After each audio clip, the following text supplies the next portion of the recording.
میرا آپ سے یہ سوال ہے کہ صحیح بخاری اور صحیح مسلم میں دونوں جگہ لکھا ہے کہ امام علی نے 6 مہینے تک حضرت ابوبکر کی بیعت نہیں کی تھی، لیکن جب بیعت دینے لگے تو آپ نے ابوبکر کو پیغام بھیجا کہ آؤ میں آپ کی بیعت کرتا ہوں، لیکن ساتھ ہی حضرت عمر کے بارے میں پسند نہ فرمایا کہ وہ بھی وہاں پر آئیں۔ آخر اس کی کیا وجہ ہے کہ حضرت علی نے ایک اہم موقع پر حضرت عمر کو بلانے سے روک دیا؟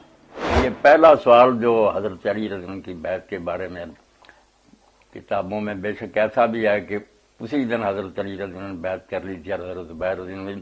مگر میں ایسی باتیں جو زیادہ مستند نہیں ہیں ان کی طرف نہیں جاؤں گا۔ ٹھیک ہے، صحیح بخاری اور صحیح مسلم میں جو بیان ہے وہی ٹھیک ہے کہ 6 ماہ تک انہوں نے بیعت نہیں کی، بعد میں بیعت کی تو اس میں بھی یہ بات کہی کہ تنہا آپ آئیں۔ یہ نہیں کہا تھا کہ حضرت عمر نہ آئے، یہ راوی نے اپنی طرف سے ہی نا وضاحت کی ہے کہ حضرت عمر کے آنے کو ناپسند کیا۔ ان کے الفاظ میں صرف یہی تھا کہ آپ تنہا آئیں۔ یہ جو نا راوی عقیل وغیرہ ان کا اپنا اضافہ ہے کہ کراہیت لمحضر عمر، حضرت عمر کے آنے کو ناپسند کیا۔ تو چلو باقی علماء نے یہ بات بیان کر دی کہ حضرت عمر رضی اللہ عنہ کو کیوں نہ انہوں نے اس موقع پر پسند کیا۔ طبیعتیں مختلف ہیں۔ حضرت ابو بکر رضی اللہ عنہ کی طبیعت رسول اللہ صلی اللہ علیہ وسلم کے اپنے فرمان کے مطابق ابراہیم علیہ السلام کی طرح کی نرم، حضرت عمر رضی اللہ تعالیٰ نوح علیہ السلام کی طرح سے ان کی طبیعت میں صلابت اور سختی تھی۔ اسی وجہ سے استعفیٰ کے موقع پر بھی حضرت عمر رضی اللہ عنہ نے ایک تقریر تیار کی تھی انصار کے سامنے کرنے کے لیے، مگر اگر وہ تقریر کر دیتے تو سارا کام خراب ہو جاتا۔ انہوں نے جذباتی اور جوشیلی باتیں کہنی تھی، آگ بڑکوٹ تھی، حضرت ابو بکر رضی اللہ عنہ نے بالکل روک دیا اور آپ ایسی باتیں کی جس سے انصار جو ہے نا بالکل ٹھنڈے ہو گئے، ان کی خدمات کا اعتراف کیا، ان کی فضیلت کو مانا کہ ہر لحاظ سے تم خلافت کے اہل ہو، مگر عرب میں ابھی تک قبائلی نظام ہے، قریش کے علاوہ دوسروں کی خلافت لوگ قبول نہیں کریں گے۔ اس بات کو انصار نے قبول کیا، بڑی ٹھوس بات تھی۔ حضرت عمر رضی اللہ عنہ کے بارے میں آتا ہے کہ اگر وہ اپنا خطبہ سناتے تو کام خراب ہوتا۔ انہوں نے کہا میں نے جو کچھ سوچ رہا میں نے بعد میں سوچا کہ ابو بکر رضی اللہ عنہ کی باتیں ٹھیک۔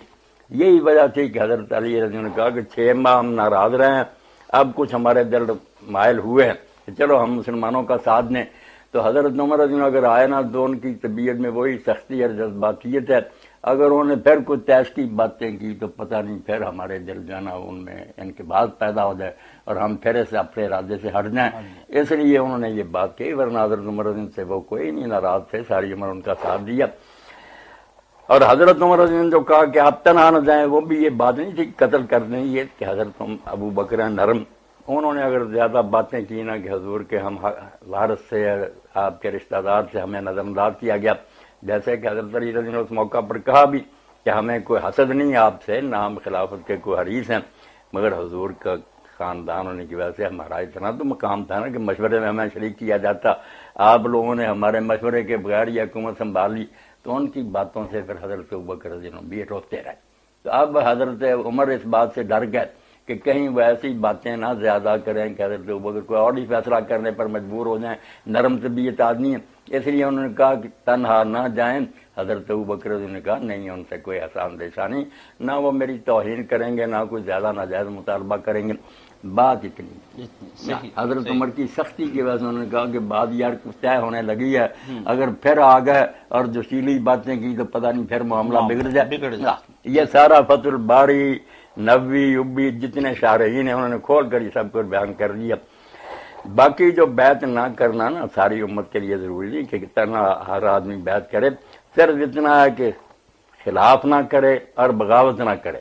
اس لیے اگر کوئی شخص بیعت نہیں بھی کرتا مگر وہ حکومت کے خلاف کوئی قدم نہیں اٹھاتا اور نہ کوئی اختلاف کا اظہار کرتا، بسم اللہ، اس کے خلاف کوئی قدم نہیں اٹھایا جا سکتا۔